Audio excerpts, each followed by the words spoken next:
नमो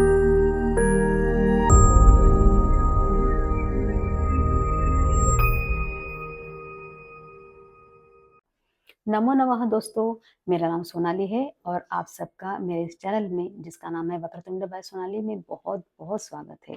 तो आज की इस वीडियो में हम लोग देखने वाले हैं दीपकम 7th ग्रेड का 9th चैप्टर जिसका नाम है अन्नात् भवन्ति भूतानि यानी अन्न से ही प्राणी उत्पन्न होते हैं।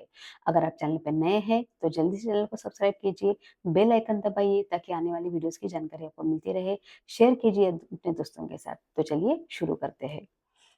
भारतस्य प्रतिष्ठे द्वे संस्कृतम संस्कृतिं च यानी भारत की दो प्रतिष्ठा है, संस्कृत और संस्कृति। भारतस्य विशिष्टम प्राचीनम ज्ञानम संस्कृताश्रितम वर्तते यानी भारत का जो विशिष्ट प्राचीन ज्ञान है वो संस्कृत के ऊपर आश्रित होता है। संस्कृति अपि संस्कृताश्रिता भवति, संस्कृति भी संस्कृत पर ही आश्रित है। अस्माकं प्राचीनाः ऋषिमुनयः विद्वांसः गणितज्ञाः खगोलविज्ञानिनः भूगर्भशास्त्रज्ञाः शिल्पकलाप्रवराः संगीत नाट्य कलाविशारदाः तन्त्रज्ञाननिपुणाः आयुर्वेदादि वैद्यशास्त्रधुरन्धराः जल वायु प्रकृति वातावरणज्ञाः वास्तु स्थापत्यकलाप्रवराः जीवशास्त्रस्य रसायनशास्त्रस्य लोहशास्त्रस्य च विज्ञातारः राजनीतिज्ञाः अर्थशास्त्रज्ञाः मनोवैज्ञानिनः तर्कनिष्णातारः पाकशास्त्रविशिष्टाः सौन्दर्यशास्त्रज्ञाः नीतिशास्त्रनिपुणाः विधिविधानपारंगताः धर्मशास्त्रप्रवीणाः सृष्टिविज्ञानज्ञाः आचार्याः भारतवर्षस्य यशः चतुर्षु दिक्षु विस्तारितवन्तः यानी इसका मतलब है कि हमारे प्राचीन ऋषि मुनि विज्ञान गणितज्ञ खगोल विज्ञानी भूगर्भ शास्त्री शिल्पकला में प्रवीण संगीत और नाट्य कला में निपुण तंत्रज्ञान निपुण आयुर्वेद आदि वैद्य शास्त्रों में धुरंधर जल वायु प्रकृति और वातावरण के ज्ञानी वास्तु शिल्पकला में मुख्य जीवशास्त्र रसायन शास्त्र और लोह शास्त्र के ज्ञाता राजनीतिज्ञ अर्थशास्त्र के ज्ञाता मनोवैज्ञानिक तर्क के निष्णाता पाकशास्त्र में विशिष्ट सौंदर्य शास्त्र में ज्ञाता नीति शास्त्र में निपुण विधि विधान में कुशल धर्मशास्त्रों में प्रवीण सृष्टि विज्ञान के ज्ञाता आचार्यों ने भारतवर्ष का यश चारों दिशाओं में फैलाया है। अधुना अपि संस्कृत ग्रंथान् आश्रित्य अनेके जनाः वैज्ञानिकाः शोधं कुर्वन्तः सन्ति यानी अभी भी अधुना मतलब अभी नाउ अभी भी अभी मतलब भी संस्कृत ग्रंथान आश्रित यानी संस्कृत ग्रंथों को आश्रित करके अनेक लोगों ने और वैज्ञानिक यानी साइंटिस्ट जो है वो शोध कर रहे हैं। भारतीय दर्शनशास्त्रेषु सृष्टेः उत्पत्ति विषये नैके विचाराः प्रतिपादिताः सन्ति यानी भारतीय दर्शन शास्त्रों में सृष्टि की उत्पत्ति के विषय में अनेक विचार प्रतिपादित है। एतादृशाः प्रमुखाः विचाराः वैदिक वाङ्मये लौकिक वाङ्मये च वर्तन्ते तेषु सृष्टिक्रमस्य विषये वयं पठामः। ऐसे प्रमुख विचार वैदिक साहित्य में और लौकिक साहित्य में है, उनमें सृष्टि क्रम के विषय में हम पढ़ते हैं। तो यहाँ पे ये संवाद हो रहा है बेटी और माँ के बीच में। पुत्री कहती है अम्ब मम काचित् जिज्ञासा अस्ति यानी मेरी कोई जिज्ञासा यानी क्यूरियोसिटी है वयम मनुष्याः प्राणिनः कीटाः च कथम भूलोके आगताः यानी हम सारे मनुष्य प्राणी कीड़े मकोड़े ये सारे कैसे भूलोक में यानी इस पृथ्वी पर आए हैं। तो माता जवाब देती है वत्से तदर्थम भवती प्रथमम पृथिव्याः उत्पत्ति क्रमम जानीयात् यानी उसके लिए सबसे पहले आपको पृथ्वी का उत्पत्ति क्रम जानना चाहिए। अहो रोचकम स्यात् कृपया श्रावयति यानी बहुत रोचक होगा तो आप कृपया मुझे बताइए सुनाइए। श्रावयतु यानी सुनाइए। अस्तु यानी ठीक है। प्रथमः ब्रह्मणः आकाशस्य उत्पत्तिः अभवत् ब्रह्म से पहले आकाश की उत्पत्ति हुई। ब्रह्म इत्युक्ते किम अम्ब ब्रह्म ऐसे कहने से क्या मतलब है आपका। तो ब्रह्म इत्युक्ते चेतना शक्ति यानी ब्रह्मा जो है ये क्या है चेतना शक्ति, ब्रह्म इत्युक्ते चेतना शक्ति, ऊर्जा वा या सर्वत्र व्याप्ता अस्ति, यानी ऊर्जा ये सर्वत्र सब जगह व्याप्त है। आकाशः अणुः च सर्वत्र व्याप्तः अस्ति, आकाश और अणु हर जगह व्याप्त है। जैसे आकाश और अणु सब जगह व्याप्त है, ब्रह्म कहने से चेतना शक्ति और अथवा ऊर्जा जो सब जगह व्याप्त है, जैसे आकाश अणु सर्वत्र व्याप्त है। फिर पुत्री बोलती है अनंतरम, बाद में आकाशात वायु उत्पन्न, यानी आकाश से वायु उत्पन्न हुई है, यानी हवा। अम्ब पृथ्वी कदा उत्पन्ना, पृथ्वी कब उत्पन्न हुई है। शृणोतु सुनो, वदामि यानी बताती हूँ, वायु हो अग्नि ही उत्पन्न, वायु से क्या उत्पन्न हुआ है, तो अग्नि उत्पन्न हुई है। एतत् सर्वम किमर्थम अम्ब, तो पुत्री बोलती है कि ये सब किस लिए। साक्षात मनुष्याणाम उत्पत्ति वदतु, यानी साक्षात मनुष्य की उत्पत्ति कैसे हुई वो बताओ।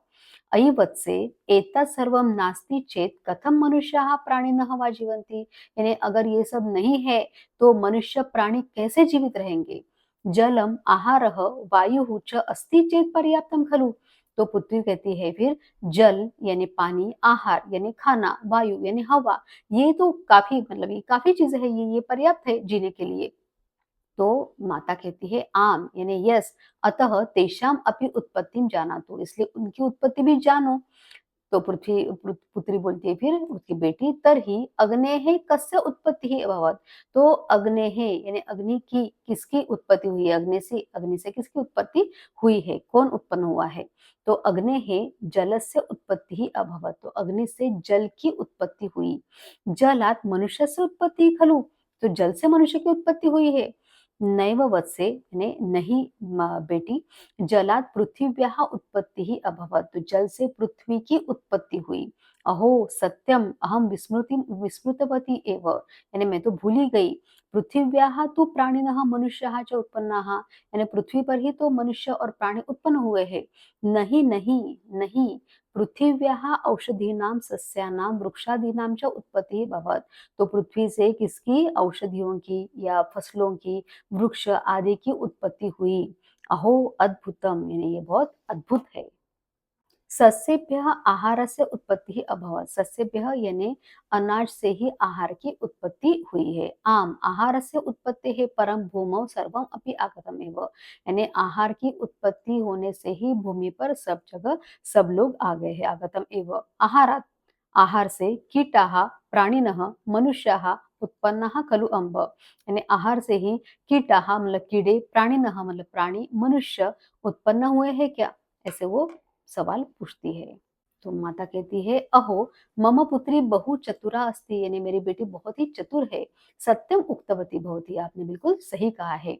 अम्ब भवती एतत् सर्वं कथम जानाति, यानी आप सभी सारी चीजें कैसे जानते हो।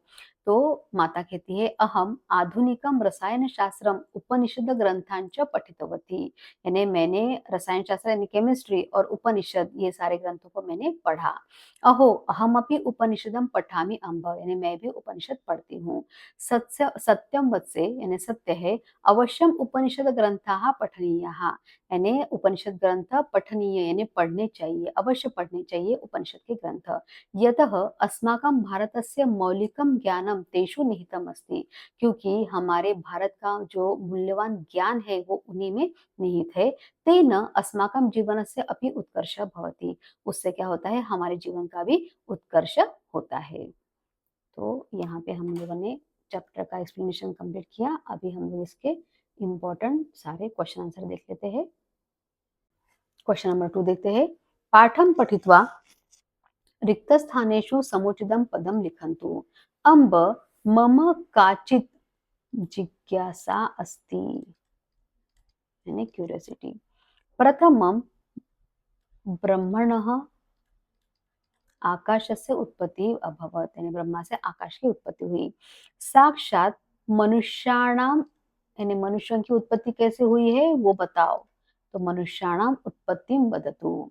उसके बाद आता है आहार से ही, आहारात, आहार से ही कीटाः प्राणिनः मनुष्यः उत्पन्नः खलु अम्ब। और अहम आधुनिक रसायन शास्त्रम और उपनिषद ग्रंथम च पठितवती। अस्माकं मौलिकं ज्ञानं तेषु एव निहितम् अस्ति। अभी क्वेश्चन नंबर 3 देखते हैं। उदाहरणानुसारम अधः प्रदत्तानां शब्दानां वचन परिवर्तनम कुर्वन्तु। वचन परिवर्तन करना है। जैसे आहार ये शब्द दिया है और इन्होंने ये पंचमी विभक्ति में लिखा हुआ है आहारात, आहाराभ्याम, आहारेभ्यः। वैसे हम लोग को बाकी के भी लिखने हैं। जैसे अभी अगला है मनुष्य, तो यहाँ पे लिखेंगे हम लोग मनुष्यात, मनुष्याभ्याम, मनुष्येभ्यः।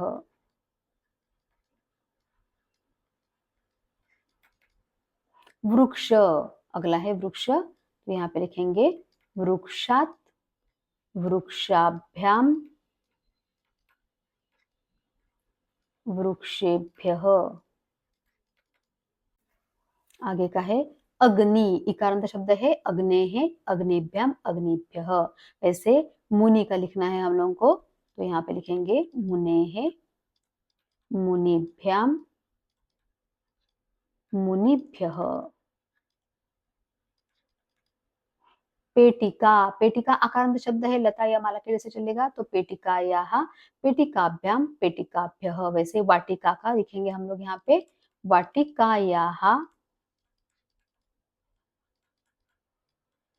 वाटिकाभ्याम, वाटिकाभ्यः। फिर माला का लिखेंगे मालायाः, मालाभ्याम, मालाभ्यः। फिर कूपी, ये शब्द भी ईकारांत स्त्रीलिंगी शब्द है, कूप्याः, कूपीभ्याम, कूपीभ्यः। वैसे नदी का हम लोग लिखेंगे नद्याः, नदीभ्याम, नदीभ्यः।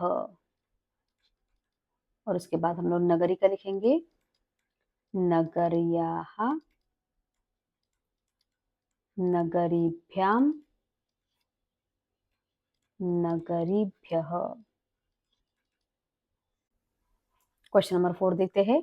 उदाहरणानुसारम अधः रेखांकितानि पदानि आश्रित्य प्रश्न निर्माण कुर्वन्तु। प्रश्न निर्माण करना है। जैसे अभी पहला उन्होंने यहाँ पे करके दिखाया है, माता आपणात् गृहम आगच्छति। तो आपणात् यहाँ पे हम लोग कुतः भी लिख सकते हैं, यानी कहाँ से आती है। तो कुतः नॉर्मली यहाँ पे लिख देती हूँ, कुतः मतलब कहाँ से।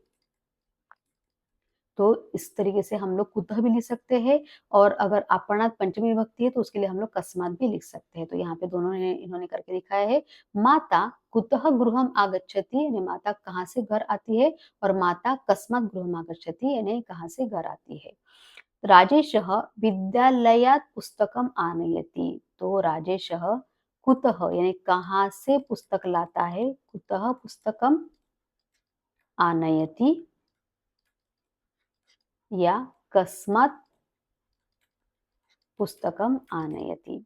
विकासः महेशात् लेखनीं स्वीकृतवान्।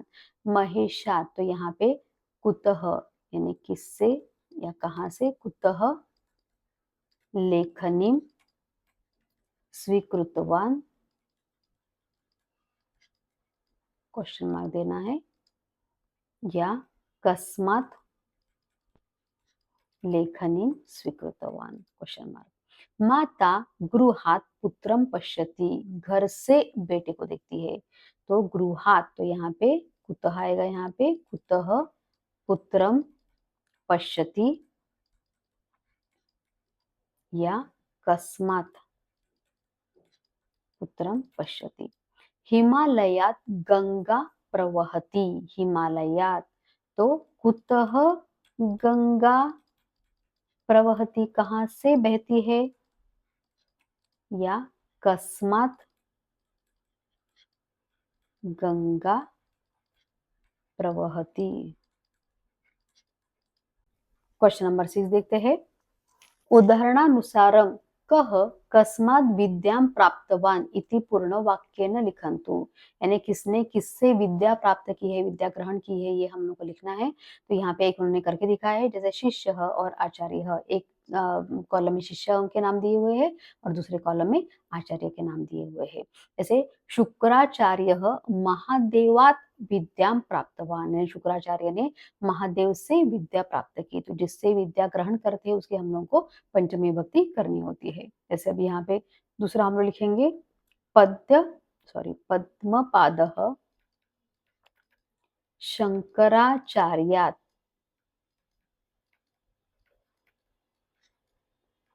विद्यां प्राप्तवान्। विवेकानन्दः रामकृष्णात् विद्यां प्राप्तवान, यानी विवेकानंद जी ने रामकृष्ण परमहंस जो थे उनसे विद्या प्राप्त की।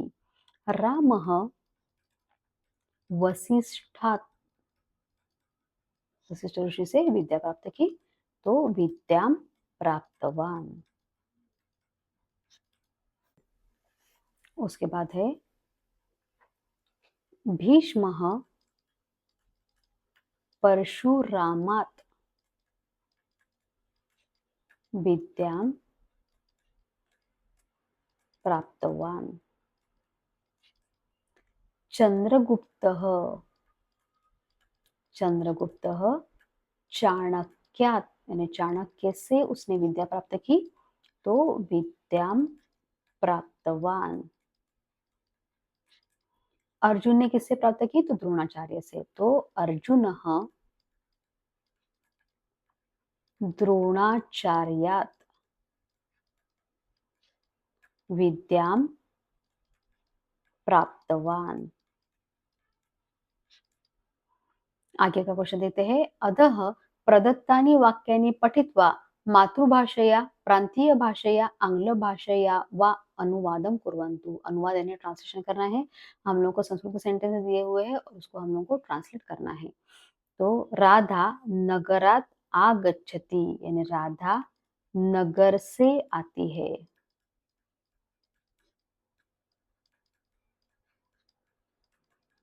विनयः वृक्षात् पुष्पाणि चिनोति, तो विनय पेड़ से फूल चुनता है।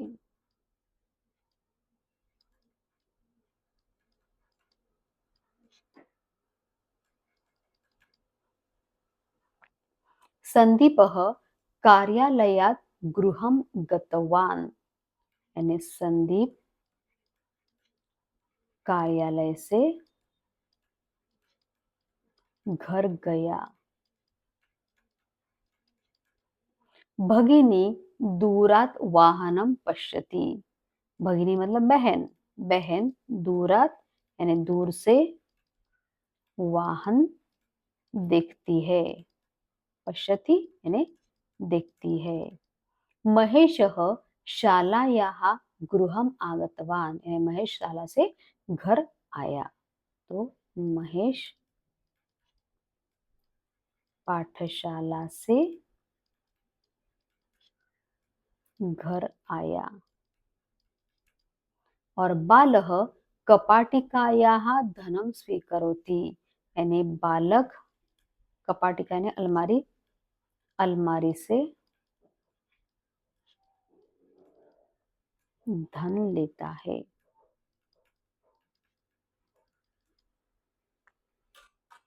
तो यहाँ पे हम लोगों ने चैप्टर का एक्सप्लेनेशन और जो सारे इंपॉर्टेंट एक्सरसाइज है जो आपको एग्जाम में पूछे जाते हैं वो हम लोगों ने यहाँ पे कंप्लीट किए हैं। मुझे आशा है कि आज का वीडियो आपको अच्छा लगा होगा, तो लाइक जरूर कीजिए, शेयर कीजिए अपने दोस्तों के साथ और सब्सक्राइब करना तो बिल्कुल मत भूलिए। तो चलिए मिलते हैं नेक्स्ट वीडियो में, तब तक के लिए पुनर्मिलामः।